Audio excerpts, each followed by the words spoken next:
Hey guys, this will be video 9 for the how to design build 50's era solid body archtop jazz guitar.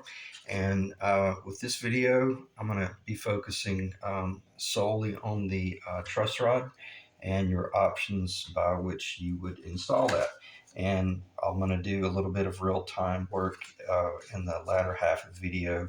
And I'll spend a few minutes here just talking about setting up your router table and all that jazz. But for the most part, I'm just going to be covering the two high points of you can either use a table saw to cut your truss channel, or you can use a router.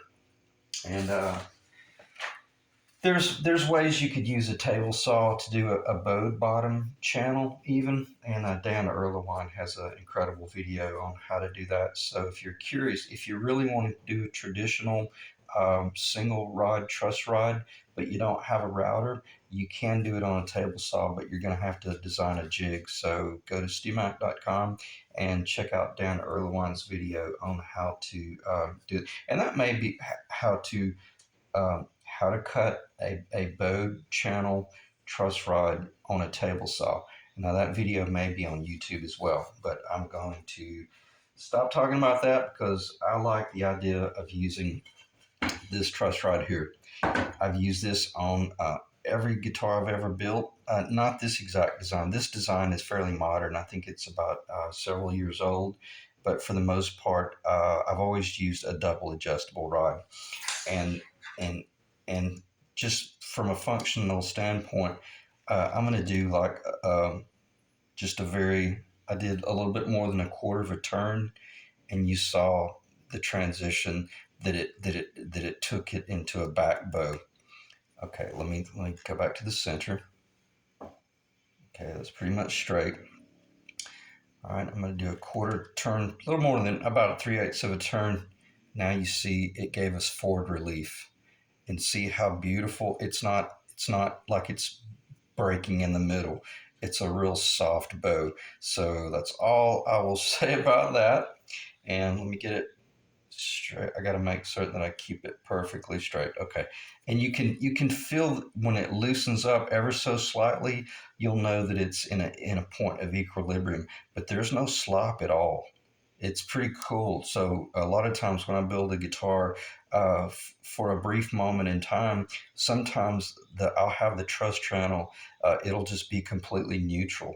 There won't be any forward or back relief. So it's just a great design, and you can also tell if you had brought this truss rod up flush with the neck, you'll be able to tell whether you're flat or not. All right, so again, I'm going to go into some pretty uh, deep detail about the truss rod, but not the truss rod itself. I'm just going to go into the installation of said truss rod and how we would go about doing that. So, well, I'll tell you what, let me do this. I'll do a quick flyby first so that you can see what it looks like before it's about to go into an installed state. Okay. I'm going to lean it forward. You can see all of my engineering lines. Uh, I'll try to do this without getting in the way, but see, that actually is below the surface almost 1/8 of an inch. It's right at about 1/8. It's fairly close. I think you can see it right there. And again, this didn't have to be recessed at all. This could have just been left flush, and you would definitely want to leave that flush if you were going to come in here and cut this neck really, really thin. I'm talking like a super thin shredder type guitar, that's what this truss rod is designed for. It's only 3/8 of an inch depth from that surface right there to that. The typical truss rod requires a lot more route out. But for the most part, there's your flyby. Just want to make sure that's down and not sitting up. But gives you an idea of where the truss rod will sit while it's doing its work. And Another thing I do, I'll just cover this briefly. This is basically the same thing as like a saddle soap. This is a micro crystalline wax and polish. I love this stuff. I got this at Woodcraft. But a lot of times when I'm getting ready to do glue up and stuff like that, I'll shove a little bit of that saddle soap crystalline polish like down in there to just try kind of lubricate those threads. In the event some glue somehow or another found its way in there, it wouldn't risk uh, screwing up the threads or becoming a little cricket in there that's rattling around if it broke loose. So, anyway, how do you go about routing that truss rod channel? Because obviously, the last time we were looking at the neck, it looked like this right here, pretty much on the surface. So we knew that we had to figure out how to go about. Well, it looked just like that right there. And the key, your objective should be, how do I find that center positively as soon as possible and without experimenting on my board? Because I'll digress briefly. If you The good thing about this design is that the final channel route here is going to be 3/8 of an inch wide, so you got a little bit of room to screw up even if you started out with your wider bit, which is 1/4 of an inch. In other words, if you were trying to find center and you got off just a little bit, well, it's not that big of a deal. But I'm saying that very cautiously because you've only got so much room to screw this up. So why do that? Let's use like a sweet little eighth inch bit or 3/32 inch bit, and let's use it as our centering tool. So we've got our router table set up, and we've got a little fence on our router table. And my fence, all it is a piece of antique pine that is quarter sawn, and it's unbelievable the grains. I'm looking at it right now because it's from the 1800s, but nonetheless, it's just a board. It's a 1x4. It's a 1x3 roughly, and it's just a straight edge. And why do I like that? Because it's real low profile. It only projects up off the table about 3/4 of an inch. I have it fastened to the table, otherwise I'll bring it over here and show it to you. But when I'm getting ready to push this neck through the thing, I don't want a really large fence sitting up here. I want to be able to watch and maintain a visual that my neck is really staying up against that fence. And just like right now, obviously, because of where the camera is, you just lost your view. But if this little fence is only about 3/4 of an inch, well, then you can always keep a real nice visual that you're making contact with your fence, because it's critical that you don't let this jump around. Once you start moving into making this cut, this needs to be a one pass cut, and then I even don't lift up or try to come off. I actually just go ahead and back out of it, because in so doing, and I've got my vac system up under the table, but in so doing, as you route into it like this, every bit of the cutout is just going to load this channel full. I mean, it's going to be full of crap, and if you start picking up or messing around with it, you run the risk of binding. But if you back out of it, it'll clean that out, and then you'll be looking at your channel as you're stepping down. And I think I did this in 5 passes, if not 6. And I went ahead and started with the straight bit. And I'm going to get back on point talking about the centering.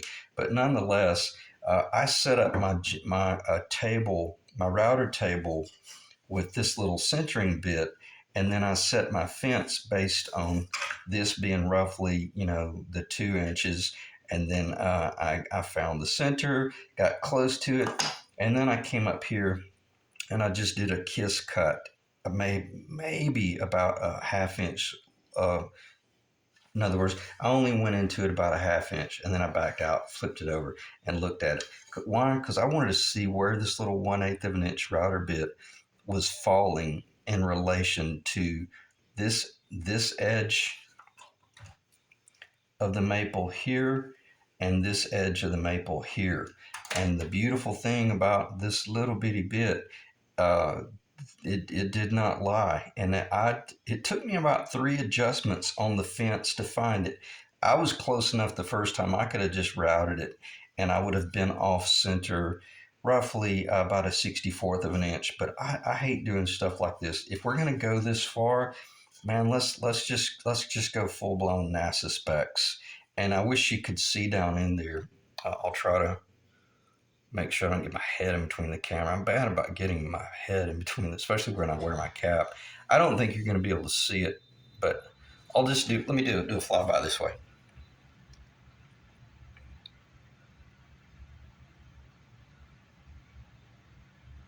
That's a tough one to show, but nonetheless, when I say it's perfect, it is precision, precision, perfectly centered.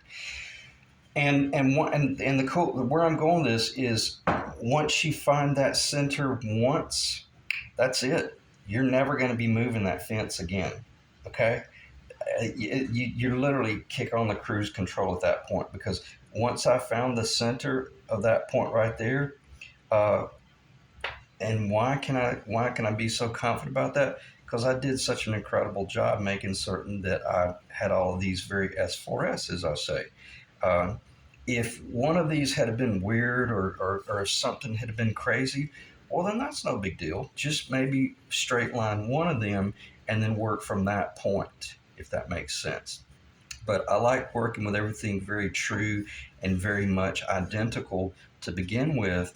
That way I know that when I do get to this point right here, I didn't even come in here and verify that this board over here this leaf over here was the exact same width of that board. I had run it through the oscillating sander enough, both of those together, to know they were identical. And once I glued them up and I found the center with that little tool right there, everything else was going to fall in place. And so on that note, let me check the time. We're at 11, roughly 12 minutes. I'm really going to do the best I can to keep this a relatively short video, but nonetheless, if I find something important, I'm just going to start talking about it. And I kind of think this is one of those things where it took me a long time before I could ever get to the point to where I could really enjoy building next because again, none of this information was available when I first started building, because for the most part, we were just transitioning into doing the hot rod dual rod that is double adjustable, and even that was relatively new at that point.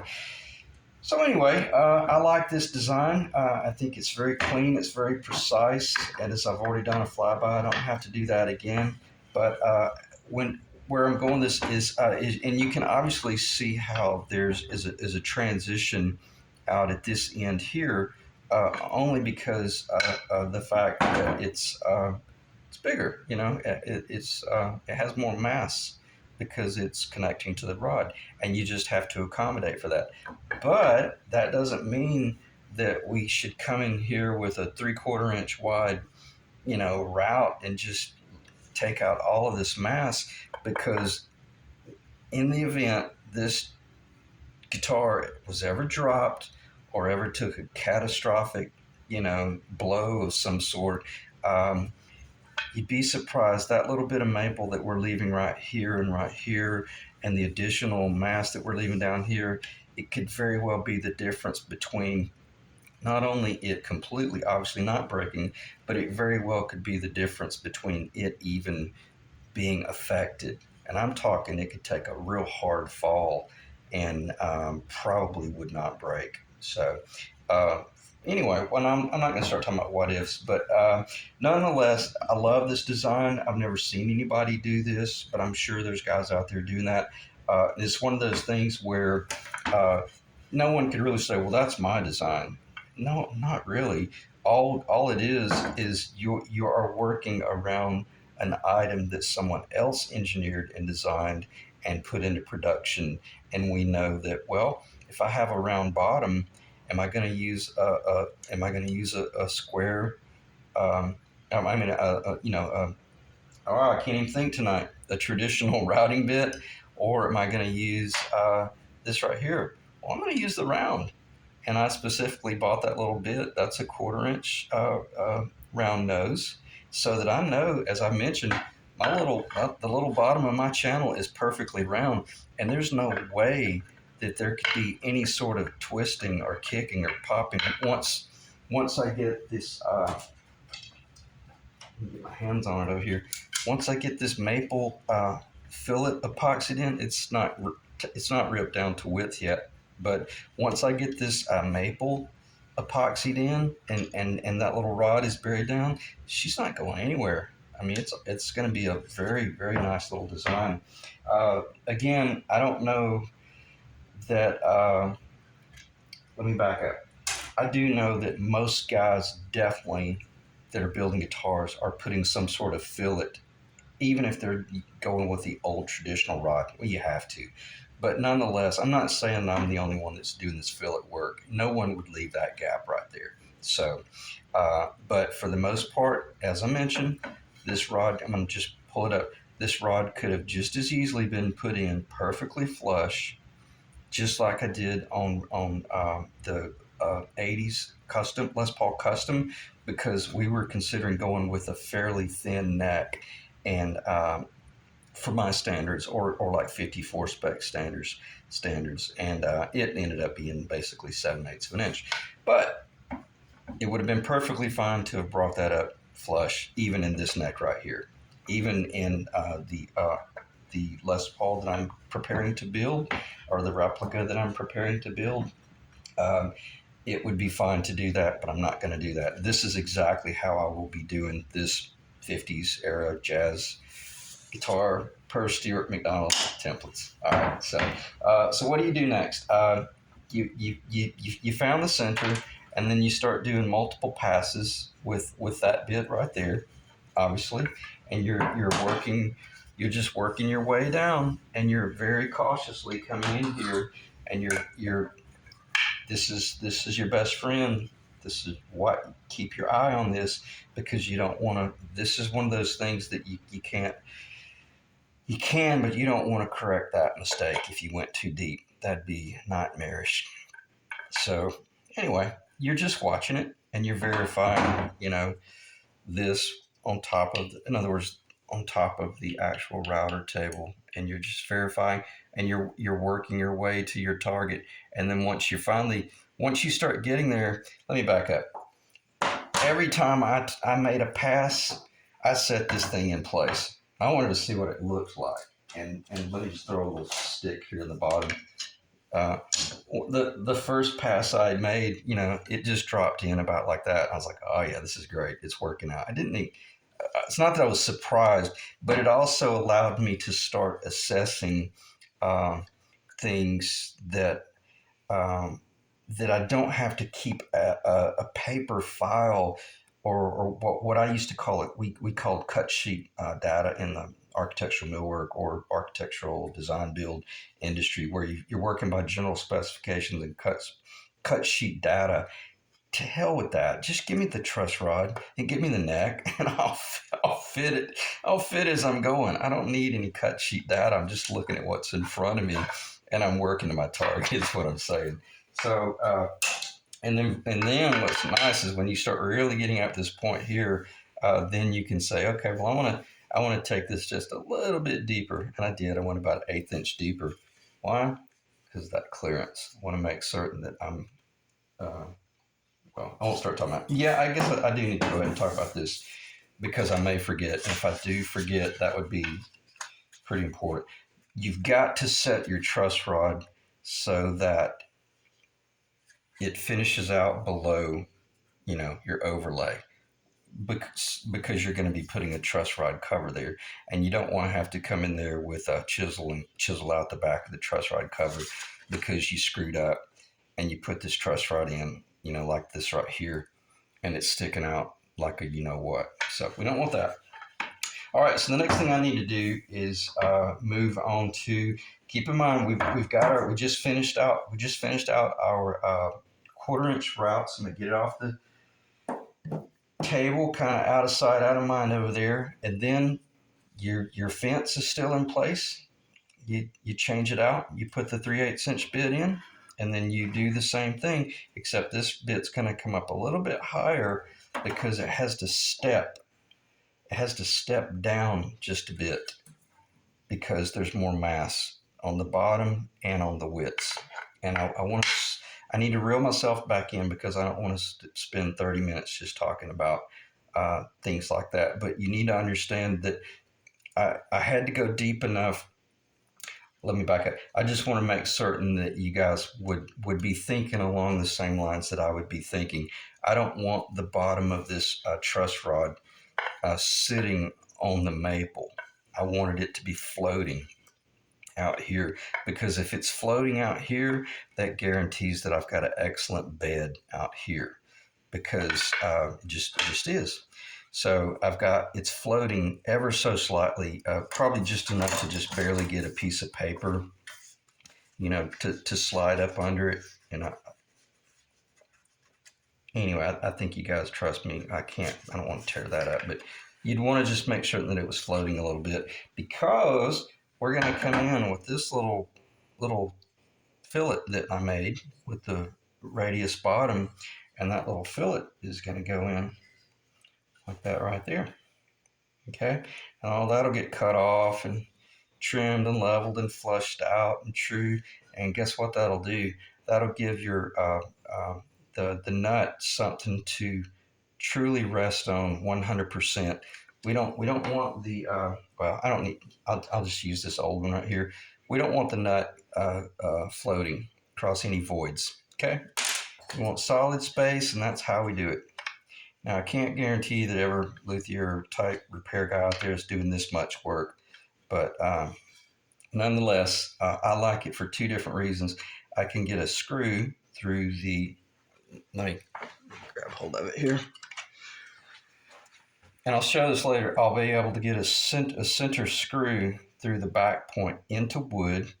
And then in addition to that, I'll be able to assure myself that the nut is making 100% contact.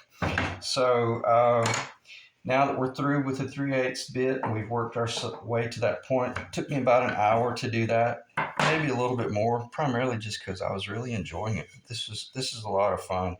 And if you're building like a batch of guitars where you're doing like 10 at a time, you set up and you just run all 10 necks at once. Okay, and then when you make the first pass with neck number 1, the first pass with neck number 2, number 3, number 5, number 10, blah blah blah, and then you raise the bit, and then you do them all at once, and then that's where you start moving into a production mode. But I'm at a point now where okay, I've got this little fillet here ready to be glued in. Well, okay, and that's good. I'm going to do that real time here in just a moment. And I'm going to explain to you why I would use the jet glue or the CA glue, is because this is one of those things where I very quickly want to get that leveled off so that I can very quickly move into my epoxy stage, where I will epoxy this fillet in. I don't want to epoxy this because it'll take overnight for it to dry, and it really slowed me down. So are we ready to just drop the truss rod in and just jet glue this into place? You can, and this is not the end of the world if you do it this way, but I personally think it's a grave mistake to leave every bit of this material in here raw wood, especially when we've already got our lacquer thinner sitting. I don't think you need it. I don't know if you need it. It's fine. Yeah. I thought those would just pop off by hand. I should have already popped those off. In other words, take a Q-tip and a little ear thing, whatever they're called. This Q-tip is probably a brand name. But nonetheless, just take your lacquer, and we're going to seal that channel. And we're going to do it ever so... I should say we're going to only use just enough to just make sure that the wood is sealed. This is not you don't have to go crazy with this. But me personally, this is what really trying to keep it off the. This is what really defines a really high-end guitar, and it's also one of those things that this is critical if you're truly building guitars, because you have to keep in mind I've shipped guitars internationally since 2004. Um, Pick your location. I've probably got a guitar there, and I'm not being cocky or arrogant or anything, but I've got a lot of guitars out there, and they're all across the world, and I've never had one callback or one complaint about a neck failing, or even in a gentlemanly fashion. I've never had someone call and go, it's such an incredible guitar, but I'm having tuning stabilities, or I really had to spend a lot of time with that neck to get it true. No, that's not their problem. That's our responsibility to make certain that if we're going to enter into this industry, uh, I'm not even interested in showing you how to set up mass production. If you're building more than 10 guitars a year, you need to go talk to somebody else, because I'm only interested in building, maybe 5 to 10 guitars a year, if that. But I want to guarantee that if my client is a touring musician they're going to be, you pick your climate, pick your worst case scenario climate. Louisiana, you know, let's say you spend a few months out in Arizona where it's so dry you can't even hardly breathe. Or, well, I'm being dramatic there. Uh, but then you go to Louisiana. If your wood is not seasoned and really well sealed, that guitar is going to just be a nightmare to keep under control. And I've heard a lot of pro guys talk about just going from Italy to Sweden to Norway, and then through Germany, and then France, and you're around all these oceanic areas. And let me do this before I forget. And it's a nightmare, because you're sitting there trying to figure out how to do a gig and not look like an idiot because you can't keep your guitar stable. Anyway, I'm gonna stop talking about that because we all know what our objective is. And also another thing I like about this, uh, this will give you guys the opportunity to see. I'm trying to keep the lacquer off that top because I want that to be raw wood at that little shelf up there where the fillet will glue in. And if you've got earbuds in, I tell you what, I'll be respectful. Let me just go over here and I'll steal this.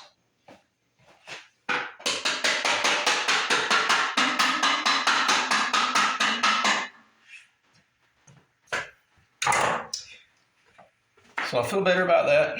And let's look at what Pio Ferro looks like once it's clear coat. Stunningly beautiful. Can you see the quarter sewn right there? I should have gotten a light. Tell you what, let me pause the video briefly and collect myself and change my light right here. Okay, let me start the video back up and we'll glue this in. That only takes just probably 3 or 4 minutes and it's dry enough. And you don't leave a lot of excess. You want to wipe it off for the most part.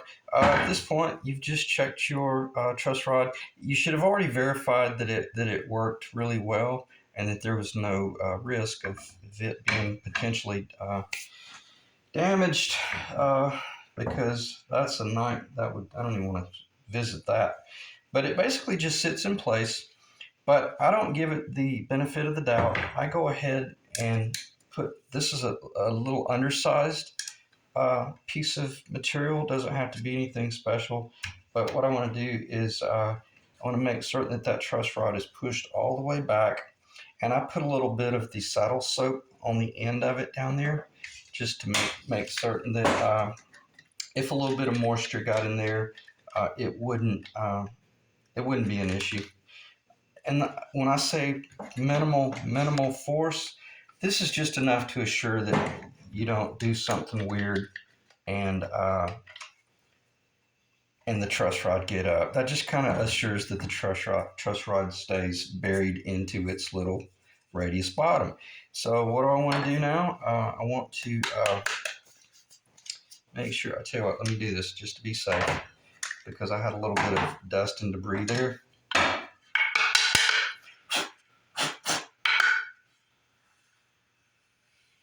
Put it under the light. You look down in there and make sure there are no crickets. All right, now I can just, and I didn't really put any force on that, but I pushed that rod all the way in, and I'll put just a little bit of tension on it.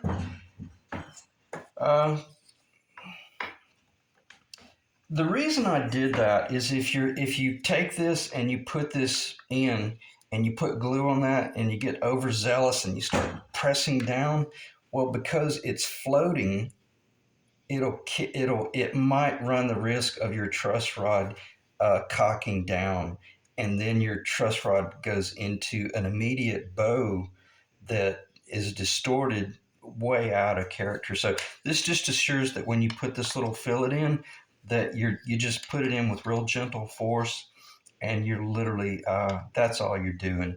And before I do it, before I glue it, when I feel good about the location I've got it, I'll go ahead and make some pencil marks like this to assure.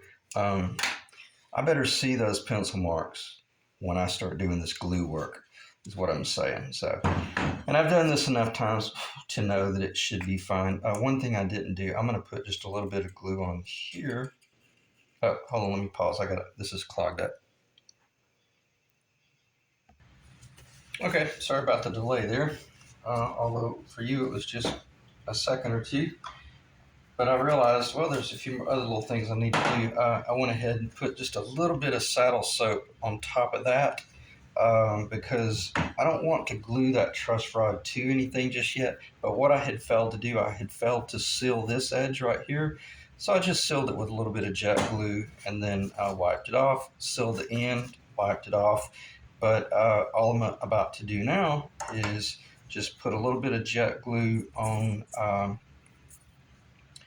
this side wall right here, and on this side wall right here. Okay, as you probably should understand. The only reason I'm going into this detail is because I've never seen anybody do this. So I don't, is it necessary?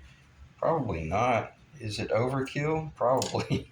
But as I mentioned, though, I like the idea of, is that in the camera? That should be in a really good location, because I'm going to just zone out and do my job. This is the medium jet glue, my favorite. And I wasn't putting glue on there. I was just pushing the glue around. Try to get that in camera. See how thick it is? Uh-oh, screwed up. Dropped it on my table. It's not that thick. It's thick enough it's thick enough that you can almost get away with demoing it that way. But nonetheless, that's really all it takes. And then you can take your bamboo skewer and you can come in here and you can go to town. The great thing about the medium is it doesn't dry very fast. I've probably got about another 20 seconds work time, but I don't push it. So now all I do, I'm just going to do it. I'm going to put this in. So I'm going to do this, and then I'll come back. See how important the pencil line is.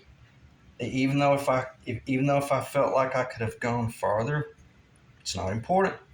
The most important thing is that I just fill in that area, so that when that jet glue sits, and bear with me for a second. Let me get my paper towel.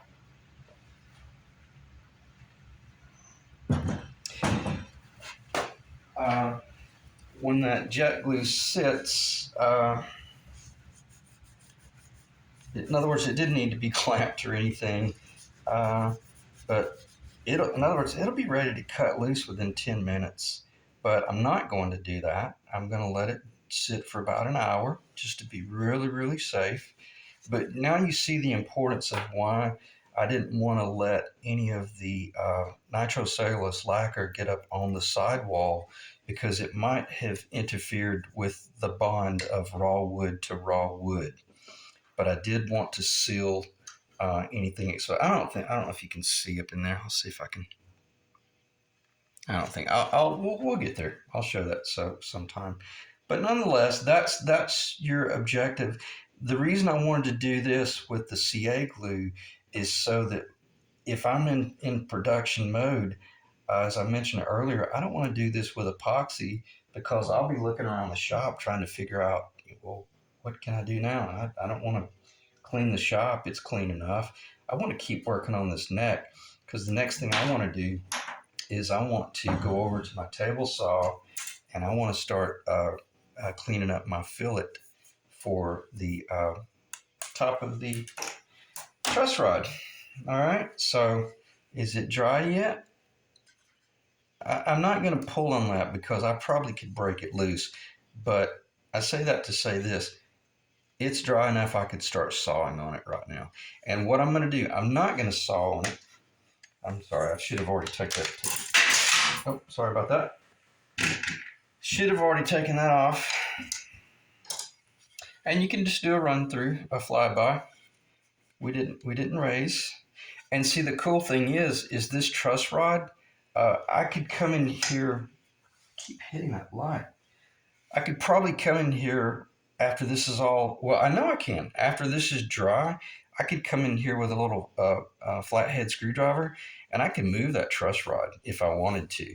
I don't want to, because I don't want to interfere with anything. In other words, I didn't want it to glue all in place up here. So, but I got these little gnats flying around, these little summer gnats.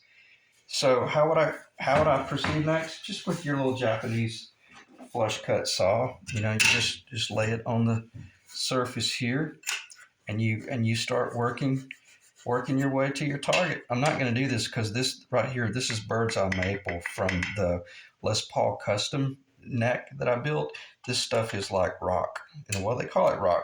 They call it rock maple for a reason. But I'll just basically, you can just lay it right on the surface there, and you just start easing it off. I'll spend a little bit of time with it. Let me check the time to see what time it is. Where I have to cover that. I'm sorry. I'm trying to 30. Okay, sorry about that. But even with a green background, I can't hardly see the numbers. We're at 37 minutes basically. But basically, you're just gonna. That's what I'm doing. I should not be showing that on camera. That's incredibly dangerous, because you should never be pulling towards yourself like that. Always be cutting away from your person, unless you want to get hurt. And I'll show you something I did once that was horrific. I was holding a guitar like this when I first started building, and I was using a saw like this, and I was cutting like that. And sure enough, it came through. And when it came through, it literally just opened up the whole top of that thumb. So please be careful. And I'm not trying to make anybody sick, but it happened so fast that I didn't even feel it. And I don't think I've ever seen that much blood. So we all know how dangerous it is to do this stuff, but nonetheless, these little Japanese flush cut saws, if they're really good saws, are insanely dangerous. But you'd make that cut, and then you would come in here and you'd start making these cuts, and you just work your way to the finish line. Because what we're doing now is we're moving into a really enjoyable state where we're doing, we're getting close to doing master grade level work with stuff like that. Because as I said earlier, I don't know of anybody that's doing that type stuff. So it's a beautiful project. It's turning out really good. Great little neck. I do have the templates. I got confirmation from StewMac today that the two templates and all the kit, all the parts, the binding. What else did I buy from StewMac? I can't remember. There were some other parts, some tools and stuff, I think, for the shop. But nonetheless, I should get that stuff by hopefully by Thursday. It might be Friday. But I got the full Monty kit, meaning anything that you could get for a 50s era Les Paul. I went ahead and got the routing template. They're not cheap, but if you look at what they are, it's really a good deal. And I actually went ahead and even got the routing template that allows you to connect an additional acrylic uh, route out template to the main body jig, and it's for the P90s. So, that one was not cheap, but I got to thinking about it, and that's why I had this up on the table. Let me clean this up a little bit, and we'll just kind of go off the cuff here. Uh, the original client, the client bought this, which I thought was brilliant from a starting standpoint because uh, he had no idea how he was going to assure that the body got built with P90s, that P90 or route, which is also the mini humbucker route. All they did, they just put mini humbuckers in the P90 route. But we could have used this and I could have engineered everything out. It would have been fine. But it would have been additional work. And where I'm going with this is it's pretty critical that I say it's extremely critical that you get this pickup route location where it needs to be. This one in this guitar body, uh, I'm about an eighth of an inch that way, a little too far. I probably should have been a little bit further this way. And if we remove this cover, you would see that I kind of did a little bit of afterthought engineering. In other words, I routed it just a little bit deeper so that I could move that pickup forward. So, there's another one of those little gnats. But with the P90s, with the P90 routing template, it bar none guarantees that what I will be routing, and I'll verify it. I'll verify it against this and the end of the fretboard, and I'll make certain. But for the most part, if it, I'm sorry, and I didn't even think about. I had not even planned on talking about this, but this is pretty important. Um, it makes certain that I don't do this right here and be a 16th of an inch too high or a 16th of an inch too low. And if there's any sort of variation that I'm looking at least I can show it to, I almost said to Rick, but I can contact Ethan or the new client, and I can say, look, here's the deal. This is what the template is showing. This is what they would have done in the 50s, but it's your guitar, man. What do you want me to do? Do you want this to go a little bit closer, a little further away? In other words, this is a custom guitar. We're not building a fake. Okay, I don't build fake guitars. I think there's a lot of us out there that understand the difference between a fake and a replica now, but nonetheless, this is a custom guitar. And if the client says, no, man, okay, let's put this into perspective.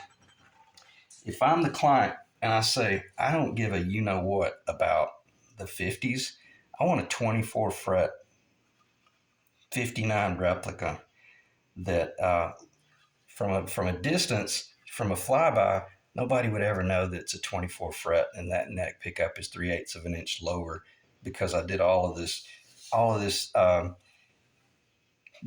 this psychotic engineering or whatever you want to call it. I did all this crazy hair splitting. That's a great way of putting it, to make it look like a you know what, but this thing is nowhere near the real thing. It's such a hybrid guitar. And me personally, I love it. I love the way it sounds. Love everything about it. It's basically the guitar that I always wanted, getting very close to that dream guitar. So anyway, and I don't want to keep rambling on because it'll just end up being 45 minutes of just that. But nonetheless, I got the full Monty templates, and even with the P90, even the P90 routing templates. What I'm talking about are the routing templates. I'm sorry for those of you guys that don't know this, but you have these routing templates that you basically can just screw to a piece of wood, and you can put a blindfold on it, and you can just route out the guitar. That's what I'm talking about. And most guys would look at that template kit, and they go, I don't want to spend another 50, $60 just for the P90. I'll just take this and I'll just kind of guess at it.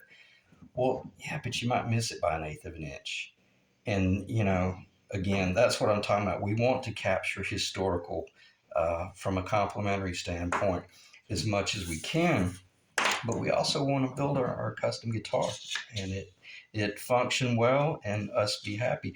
And the cool thing about that template, I was looking at it, and this is very important. The template itself even clarified exactly the routing depth for the neck pickup versus the bridge pickup. Now that's something that I would have had to ask the client, hey, can you measure the bottom of your pickup and tell me how long the plastic is or how long the screws are? And then I'm in here doing all this cowboy engineering. Could I hit it on the head? Of course. But man, it sure is nice to be able to pick up that template and go, okay, what's the nut width? 1.705. What's the first fret width? 1.74. What's the thickness at the first fret? 8. Is that 8 point? Oh, it's got a glare on 8.85. What's the thickness at the 11th fret? 0.990. There's another one of those little gnats. But with those templates, and that's why I titled this video per Stuart McDonald templates. It's not me fishing or trying to get attention or affiliate. I'm not affiliated with StewMac. I've just used them forever, and it's a great company. Are their prices high? Yeah, I think so, a little bit.